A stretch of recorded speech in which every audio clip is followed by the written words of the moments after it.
I was 1000% positive that Siobhan was going to be the one to give Scáthach her powers. There was no better alignment in American Horror Story, period, than these two being connected to each other and therefore tying in season 3, 6, 8, and 12 to the rest of the anthology.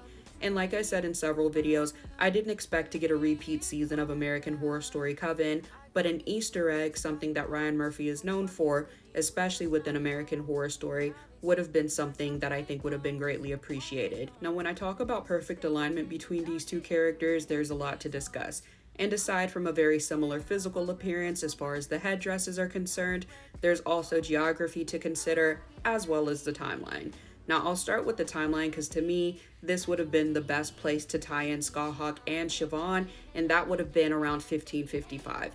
So, again, for a brief backstory on Scáthach, this was a witch who stowed away on his ship to the New World to escape the persecution happening in England at the time. Now, I don't know where she is actually from. I've had this debate in my comments, but in her backstory, it is said that she fled from England. That is her place of origin in American Horror Story, not her place of birth. So she could be Welsh, she could be Scottish, she could be Irish, who knows. But this was a woman who stowed away on a ship to escape to the New World. She was found out, captured, and she made a deal with some very old gods, the Druids, and they imbued her with power. Now, we can take this back to Siobhan as well because we know that the earliest time she was noted in the UK, Ireland, was in 42 AD. That makes her one of the oldest characters in American Horror Story.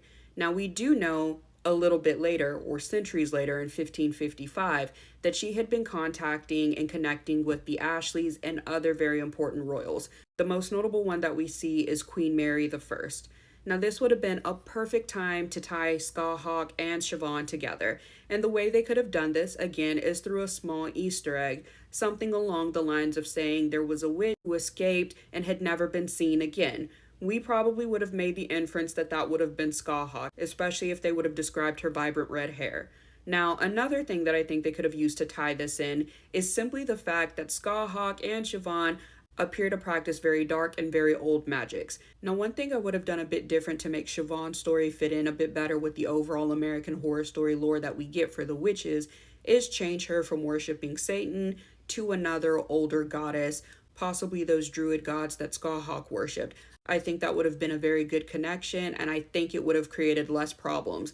And mostly because we know Scáthach is a druid, we know that the coven got their magic from her, likely it changed in the environment that she was in, and therefore they practiced an abbreviated version of whatever it was she practiced. It just changed and adapted over time. So we know that there would have been changes between the magics between 42 AD when we first meet Siobhan and 2013. Now, to really put the cherry on this entire theory, I think there would have been one more important step in order to make it all fit really well, and that is the mention of the coven that we get from season 3 or 2013, in particular Cordelia Fox.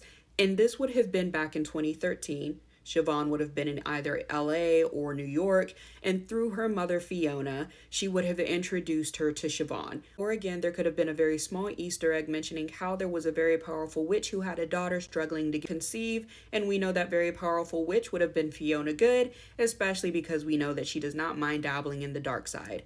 Now, again, I don't think the old druid ways are inherently dark, but the Ave Satana group especially was, and that's why I would have changed that tidbit, especially when you consider that witches are allegedly beings of light. But anyways, those are my thoughts. Drop your thoughts in the comments, and I will see you guys in my next video.